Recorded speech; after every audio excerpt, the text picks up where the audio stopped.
Hey guys, so this is the loaner that the Mercedes Benz of Rochester gave me. It's so nice. It is the 4MATIC. It is fully loaded. 2 3. Now turn left.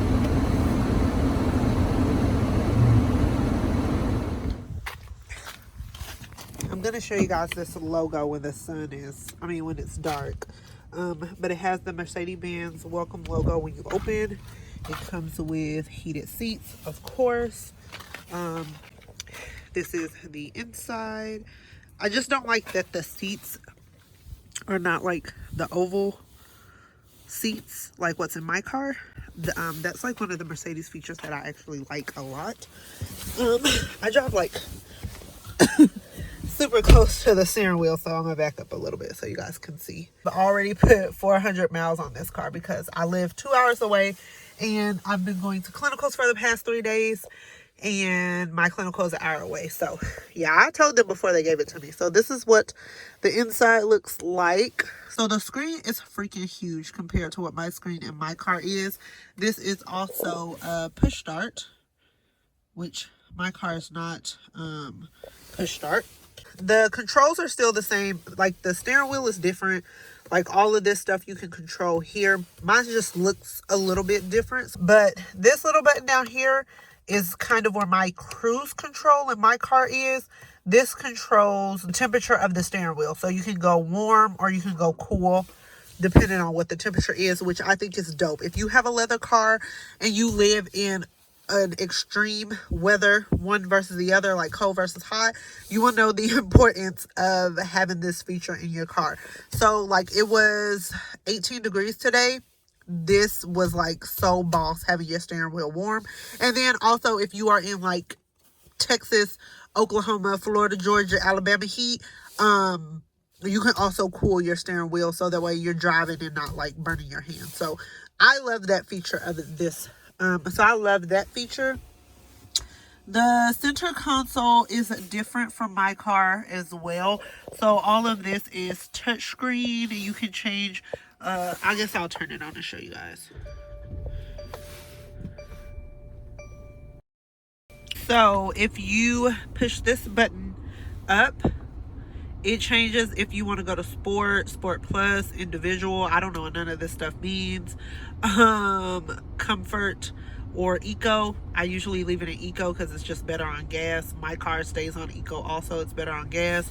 You touch screen this to change all of this stuff right here. It's like a little mouse pad. Little thing right here. I can't show you guys right now because I'm actually recording with my phone, but if you stick your phone right here, it wirelessly charges, as long as you have like one of the newer model phones, and it charges Samsung and iPhone. Side, I did change the color. It looks red right now, but it's actually pink. The roof is, so it does come with a sunroof here and another sunroof back there. It is such an odd way to show you guys, but the sunroof opens from the front and the back. Back seat is huge compared to my back seat. But this is a SUV versus my small ass car. And the back trunk space is of course bigger than mine as well. It comes with the Hi Mercedes feature. This radio, all of this is touchscreen. So the thing I think is interesting, and I'm not really a fan of. So this is your key fob. First you got the lock, unlock, trunk, panic. And I know you're like, but this is push start. How do you auto start your car from like in the house? Everything is done with the Mercedes Me and app. May I help you? That's annoying. So it's done with this app. So you download this app and you can start it from your phone. I think it's pretty dope, but this is not my vehicle, so I could not start this car from inside of my house because I don't want to download the app for a truck that's not mine. So if it was mine, I think it would be super dope though. This is the setting. It does come with the traffic sign assist. So when I'm driving, do you see that little dash right there? this little box right here. That box, it tells me what the speed limit is, and it is very accurate. Like as soon as the speed limit change, it'll blink. And let me turn this off. So it will blink and tell me what the speed limit is. Like, I like that a lot. And then it has active brake assist. So if you get too close to somebody, you're texting and driving when you're not supposed to, vlogging and driving, you can do this where it's early, medium, late, or off. You can turn it off. I left it on medium because that's where it is. Attention assist. I leave it on standard, but this is just saying, like, say if I am driving to Oklahoma to like visit my family, it'll say like I've been driving for a long time, stop and get coffee breaks, stop and get gas, stop and take a rest, just so that way you don't get tired and drive, because guys, that's illegal too.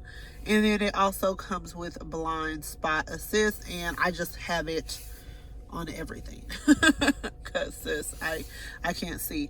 So the lighting, like I said, right now, I don't know why it looks red, but I changed the entire inside to pink. And then your system is just what your display shows. You can change like your brightness. I don't need to do all that. Your keyboard and all that other stuff. Your voice activation, audio, your Wi-Fi, all the rest of like your typical stuff. Pin protection, I don't even know what you would need that for, but whatever. But this is pretty dope. Like, so I am not even going to lie, this car has everything in it that I want in a truck. A lot of you guys know that I want a truck. A lot of you guys, if you're not new to my channel, you know that I've been wanting a truck for a long time. For the longest, I talked about getting a Jeep. Recently, I was talking to my husband about getting a Range Rover or getting a Jag F-Pace. Those have been the two more SUVs I have been looking at. He's like, why are you going to leave Mercedes and go to like Jag or go to Range or go to like another model, another make, yeah, not model, another make, when you're just going to end up going back to Mercedes? Because once you go to a like foreign car, it is really hard to get another car that you really like. Like, it has to have a lot of features to like top it. I'm not gonna lie. Because I was looking at the Kia Trailuride, probably saying it wrong, but I'm just like, there's just features about it I just don't like. It's features about it that just don't compare to a Mercedes. Not saying that Kia is a bad car, because I've had a Kia. I had a Kia Optima back in 2006 when I graduated high school. So it's not like I'm downplaying anything. It's just like, my husband, he used to ride Dodge, then he got into a Chevy. Now he feels like there's nothing better than a Chevy. He's like, you gotta have a bow tie or it's wrong.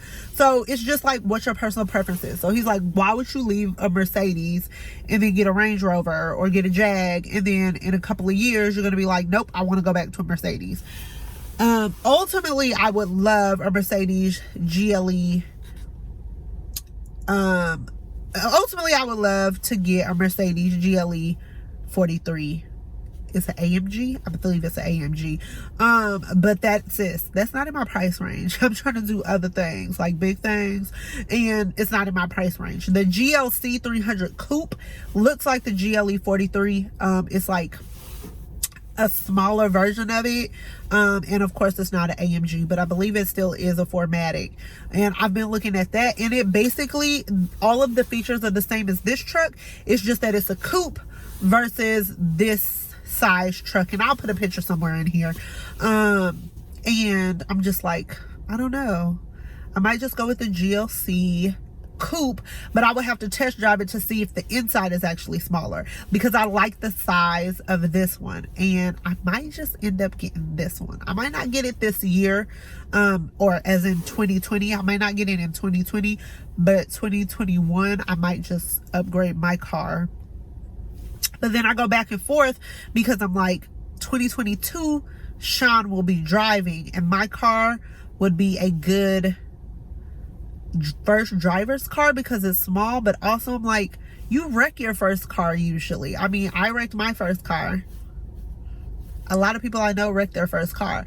And I'm not trying to give him a Mercedes to like wreck. You know what I'm saying? So I don't know. I might just upgrade my car next year because I have a lot of big stuff going on next year, and a truck is probably just not going to be in the cards. And there's absolutely nothing wrong with my car. I just want a truck because my boys are literally so big that they are like squished in my car. It's kind of ridiculous. Like, my oldest son is almost as tall as my husband. So if my husband is in my car, my oldest and my youngest are all in the car. Like, it looks like a hot ass mess. So I'm trying to see if I can wait until 2021 to upgrade, but I might just end up upgrading at the end of 2020. Maybe like my Christmas gift to myself next year. I don't know. We'll see. But Mercedes knew what they was doing when they gave me this loaner, because now I'm like, low key, I want it now. And I want to just be like, you guys can keep my car and let me take this truck back home. But either way it goes, I just wanted to share this with you guys. If any of you guys were interested in the GLC 300, and just give you like a little quick tour and tell you guys a little bit about what I'm thinking about truck wise. And yeah, I just wanted to share that with you guys.